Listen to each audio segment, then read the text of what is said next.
आइए देखिए, अभी हम अगले वीडियो में आपको बोले थे कि हम शब्द के बारे में बात करेंगे, ठीक है। तो शब्द के बारे में हम आपको बताना चाहते हैं। तो सबसे पहले आप देख सकते हैं यहाँ पे शब्द, ठीक है। तो शब्द के बारे में आपको बताएंगे। तो शब्द को दो भागों में बांटा गया है, ठीक है। शब्द को दो भागों में बांटा गया है आपका, पहला पॉइंट और दूसरा पॉइंट, ठीक है। पहला पॉइंट और दूसरा पॉइंट।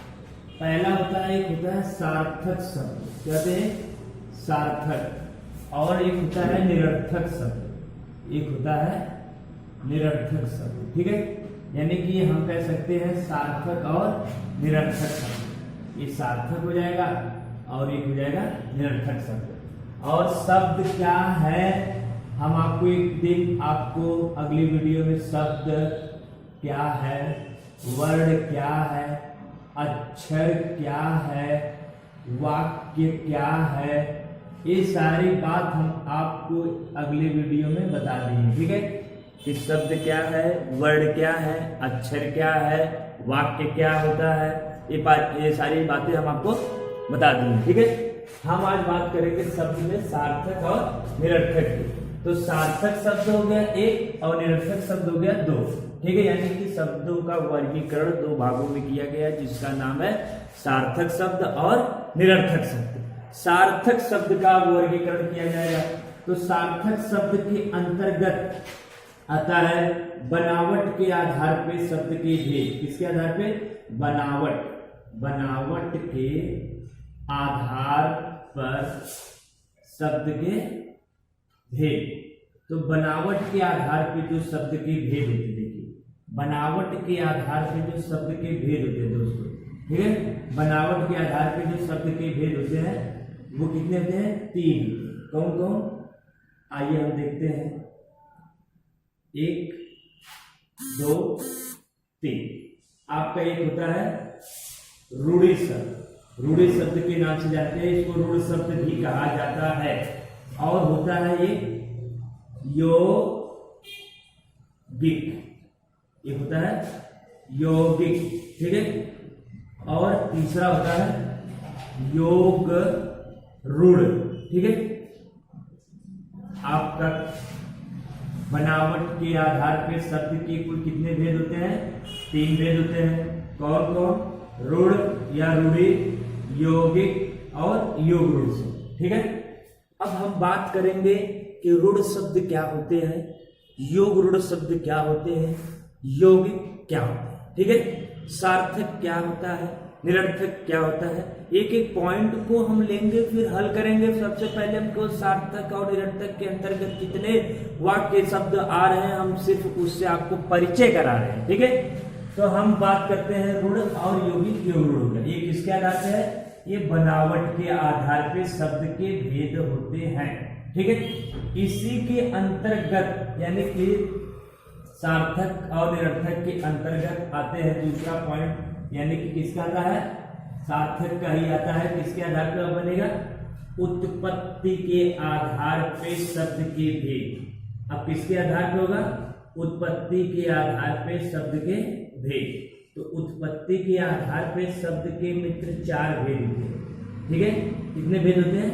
4 भेद। 1 2 3 4। उत्पत्ति के आधार पे शब्द के 4 भेद होते हैं। कौन कौन? तत्सम, तद्भव, देशज, विदेशज। और संकर शब्द को भी हम रख सकते हैं उत्पत्ति के आधार पर, ठीक है। आइए कौन सा है?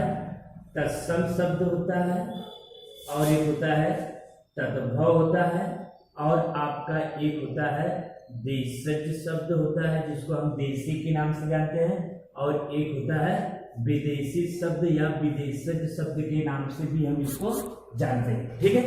तो बनावट के आधार पे शब्द के भेद, रूढ़ शब्द, यौगिक, योग रूढ़ शब्द, उत्पत्ति के आधार पे शब्द के भेद 4 आप कह सकते हैं। कौन कौन से? तत्सम, तद्भव, देशज, विदेशज। देशी भी कह सकते हैं और विदेशज को विदेशी शब्द कह सकते हैं। इसके अलावा आप इसमें संकर शब्द को रख सकते हैं। किसको? संकर शब्द को यहाँ पे हम रख सकते हैं उत्पत्ति के आधार पर, ठीक है। और आगे हम बात करेंगे अर्थ के आधार पे, यानी कि अर्थ के आधार पे शब्द के भेद। तो इस अर्थ के आधार पर जो शब्द के भेद हैं मित्र, वो कुल कितने प्रकार से होते हैं? 3 प्रकार। पहला है, देखिए यहाँ पे दिख रहा है वाचक, और दूसरा है लाक्षणिक, वाचक और लाक्षणिक, और तीसरा आपका है व्यंजक। ठीक है, यानी कि अर्थ के आधार पे जो शब्द के भेद हैं वो 3 प्रकार से होते हैं। कौन कौन से? वाचक, लाक्षणिक, व्यंजक। व्यंजक का दूसरा नाम है व्यंजना।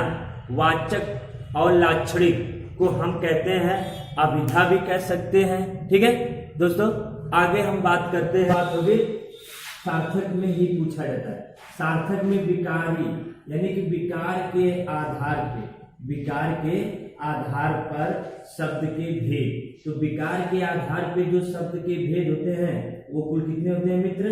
2 प्रकार के होते हैं। वो कितने होते हैं? 2। कौन कौन? एक विकार होता है, विकार को हम विकारी शब्द भी कह सकते हैं, और दूसरा क्या होता है? अविकार। अविकार को हम अविकारी शब्द भी कह सकते हैं। यानी कि हम कह सकते हैं कि एक विकार और एक अविकार, यानी विकारी शब्द और अविकारी शब्द भी हम कह सकते हैं। ठीक है, और यहाँ पे देखिए विकारी शब्द के जो कुल भेद हैं वो कुल 4 प्रकार के होते हैं। कौन कौन होते हैं आपको बता दें। एक होता है संज्ञा, ठीक है, एक होता है सर्वनाम, संज्ञा और सर्वनाम, संज्ञा हो गया और सर्वनाम हो गया, और आपका होता है एक विशेषण। ठीक है, संज्ञा, सर्वनाम और विशेषण, और एक आपका बच जाता है क्रिया। ठीक है, तो कुल मिलाकर देखते हैं हम तो कितने हो जाएंगे, हमारे पास 4 फैक्ट हो जाएंगे। समझ रहे कि नहीं? 4। यानी कि हम कह सकते हैं कि विकारी या विकार के आधार पर शब्द के कुल 4 भेद होते हैं। कौन कौन से? संज्ञा, सर्वनाम, विशेषण और क्रिया। ठीक है, अब हम बात करते हैं अविकारी शब्द के बारे में। अविकारी शब्द के बारे में बात करेंगे तो अविकारी शब्द भी कुल कितने प्रकार के हैं? देखिए 4 प्रकार के। कौन कौन? क्रिया विशेषण, क्रिया विशेषण, संबंध बोधक के नाम से भी हम कह सकते हैं। संबंध बोधक, इसको हम कह सकते हैं समुच्चय, तो समुच्चय बोधक भी हम कह सकते हैं। इसको क्या कह सकते हैं? समुच्चय बोधक भी हम इसको कह सकते हैं। और एक होता है विस्मयादि बोधक, इसको भी विस्मयादि बोधक के नाम से समझ सकते हैं हम। ठीक है, यानी कि हम कह सकते हैं कि अविकारी शब्द के भी कुल 4 भेद है। कौन कौन? क्रिया विशेषण, समुच्चय बोधक, विस्मयादि बोधक, और क्या होता है आपका एक लास्ट पॉइंट बच जाता है जिसको हम कहते हैं संबंध बोधक। ठीक है, अब हम बात करते हैं आगे। आपको यहाँ पे एक शब्द का पूरा आपको फंडामेंटल या बैकग्राउंड बता दिया गया है। अब जो है कि बचता है एक एक पॉइंट को उठा करके इसको विखंडित किया जाए, तोड़ा जाए, ताकि हम जैसे कहेंगे सार्थक की डिफिनेशन क्या होती है, सार्थक का एग्जाम्पल क्या है, निरर्थक क्या है, रूढ़ शब्द क्या है, यौगिक क्या है, योग रूढ़